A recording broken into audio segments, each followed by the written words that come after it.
दर्शकों, हमारे साथ एक और यहाँ पे व्यक्ति जुड़ चुके हैं जो अभी इस यहाँ जो सत्संग संपन्न हुआ है वहाँ पे ये पूरा सत्संग श्रवण किए हैं। और सत्संग श्रवण करने के बाद इनका क्या विचार है संत रामपाल जी महाराज जी के प्रति और संत रामपाल जी महाराज जी का सत्संग सुन के इनको कैसा लगा, आइए जानते हैं इन्हीं की जुबानी। नमस्कार सर। जी सर, सबसे पहले आप अपना परिचय दीजिए। मैं ललित ठाकुर, पूर्व प्रदेश सचिव आरजेडी, अति पिछड़ा प्रकोष्ठ। मतलब आप आरजेडी के पूर्व प्रदेश अध्यक्ष थे, अभी आप यहाँ पे सचिव थे, आप यहाँ पे आए, संत रामपाल जी महाराज जी के सत्संग को आपने सुना। तो सुनने के बाद, सत्संग सुनने के बाद आपका क्या अनुभव रहा, आपको क्या कुछ प्राप्त मिला, मतलब क्या आपने प्राप्त किया इस सत्संग के माध्यम से?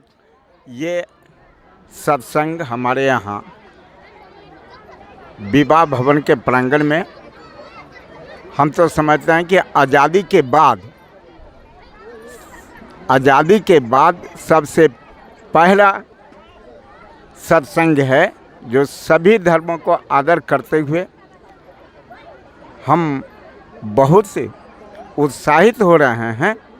हमारे इलाके के लोग जो इस धर्म को और संत रामपाल महाराज जी के चरणों में जो विश्वास करते हैं, उनकी बातों को जो ज्ञान रूपी बात देते हैं, उन विद्वानों को भी हम नमस्कार करते हैं उनके चरणों में।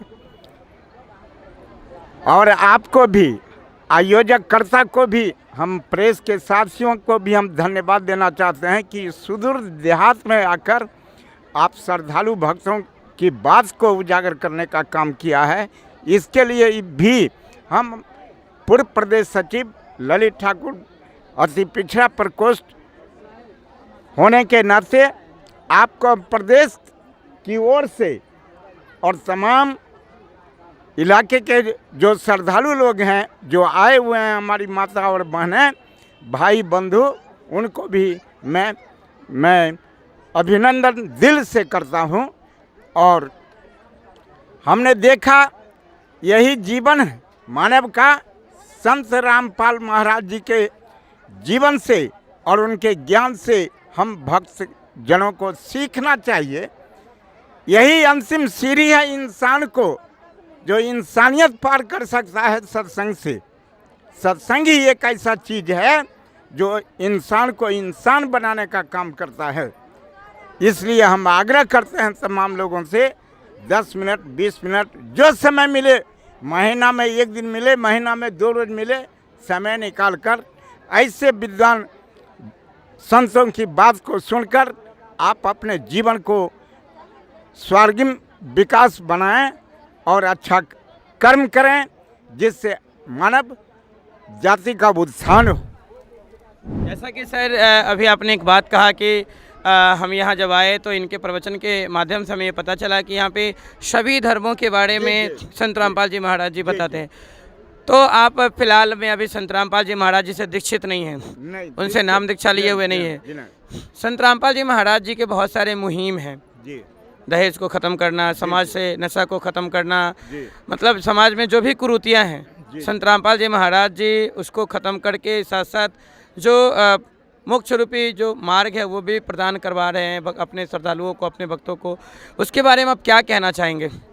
इसके बारे में हम खुले दिल से हम कहना चाहते हैं, संत रामपाल महाराज जी को हम दोबारा नमस्कार करते हुए कहना चाहते हैं साथियों से, इलाके के लोगों से, कि उनके बताए चिन्हों पर और उन्होंने जो संदेश दिया है उस संदेश को लोगों के बीच ले जाने का काम करें। ये बहुत अच्छी बात है। दहेज प्रथा खत्म करने की बात उन्होंने संत रामपाल महाराज जी जो किए हैं, इनका मैं दिल से इस बात को स्वागत करता हूं। और जीवन को उचिष्ट बनाने का जो संदेश देते हैं, इसके लिए भी उन्हें हम नमन करते हैं उनको, कि आने वाला जो बच्चों का भविष्य है, हम लोग तो जो किए सो किए, आने वाले जो देश का भविष्य है, राज्य का जो भविष्य है, हिंदुस्तान का जो भविष्य है, जो आने वाला पीढ़ी है, संत रामपाल जी महाराज के संदेश को दिल से लगाए और दिल से समझे। हम तो आज ही समझे हैं कि ये दहेज प्रथा, उसके बाद 2-3 और बात है, नशा मुक्त है। नशा मुक्त है। नशा को देख लीजिए आप, कितने लोग हमारे भाई बंधु मारे जाते हैं अशिक्षित के कारण। नशा एक ऐसा जानलेवा चीज है, इसको तो खत्म कर ही देना चाहिए।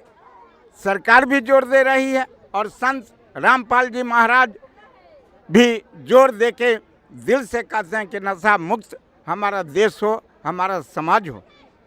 इस तरह का कार्यक्रम अगर सर लगातार अगर किया जाए, जगह जगह पे किया जाए, तो क्या इससे युवाओं में, देश जो समाज के व्यक्ति हैं जो खासकर इस चीज़ से अगर अनभिज्ञ हैं, अवगत नहीं हैं, अगर उन चीज़ों से उन लोगों को इस चीज़ से अवगत कराया जाए सत्संग के माध्यम से, तो क्या एक समाज में बहुत बड़ा बदलाव फ्यूचर में देखा जा सकता है? हाँ हाँ, भविष्य में अगर इस तरह का कार्यक्रम, हमारे जो कुछ लोग सुखी संपन्न हैं, दान देते हैं, उस दान को इस रूप में इस कार्यक्रम में अगर लगाते हैं तो हमारा समाज एक दिन निश्चित नशा मुक्ति और दहेज प्रथा को खत्म करना, ये सब जागरूक अगर बनाया जाता है हमारे समाज को, हम आप मिल के, तो निश्चित है समाज का बदलाव होगा और युवाओं में जो कुरीति है वह दूर होगा। जैसा कि सर यहाँ पे जो ये कार्यक्रम किया गया, तो यहाँ पे जो संत रामपाल जी महाराज जी के अभी जो यहाँ पे कार्यक्रम हुआ, तो इसके लिए कहीं से कोई दान का ये नहीं चंदा काटा गया, कहीं से कुछ नहीं किया गया है। तो इसके लिए मतलब मान लीजिए कि ठीक है, आप अपना बहुत कीमती समय दिए, लोगों को यहाँ पे बताएं, तो आप यहाँ पे भी बैठे हुए थे, नशा मुक्ति के बारे में बात चल रही थी। क्या यहाँ पे किन्हीं भी श्रद्धालुओं के मुख में या किन्हीं श्रद्धालुओं के जेब में, पास में, या किन्हीं श्रद्धालुओं को आप यहाँ पे किसी प्रकार का कोई नशा करते हुए आपने पाया? जी नहीं, यहाँ तो जब तक हम हैं, हम माने किन्हीं साथी को, चाहे माँ बहनों को नहीं देखा है बीड़ी पीते हुए, चाहे कोई नशा से संबंधित सामान का व्यवहार करते हुए खैनी तक कोई नहीं खाया। लोगों का यहाँ पे जो आए थे, लोगों का व्यवहार आपको कैसा लगा? व्यवहार तो बहुत सुंदर लगा। इससे बढ़ के दूसरा क्या व्यवहार हो सकता है? जहाँ आत्मा पवित्र हो जाए, ऐसे कार्यक्रम को क्या कहना है। इस तरह का कार्यक्रम हो, बराबर हम आभार व्यक्त करते हैं उन श्रद्धालु को, जो श्रद्धालु कम से कम कुछ लोगों को बुलाकर और संत रामपाल जी महाराज के संदेश को उजागर जो करने का काम करते हैं। और आप जैसे प्रेस के साथियों, आपको भी हम दोबारा धन्यवाद इसीलिए देते हैं कि सुदूर देहात में जाकर इस तरह का आयोजन का उजागर कीजिए, करते रहिए, ताकि जो निचले सीढ़ी का लोग है वो अच्छा प्रवृत्ति का काम करे, तब देश बदलेगा, समाज बदलेगा, हमारा बिहार बदलेगा, हमारा राज्य बदलेगा। सुदूर देहात में आप जाके लीजिए, शहर में तो लोग बहुत जाते हैं, ब्लॉक अलोक तो बहुत जाते हैं लोग, लेकिन ऐसे सुदूर देहात में कौन आता? जी बहुत बहुत धन्यवाद सर आपका।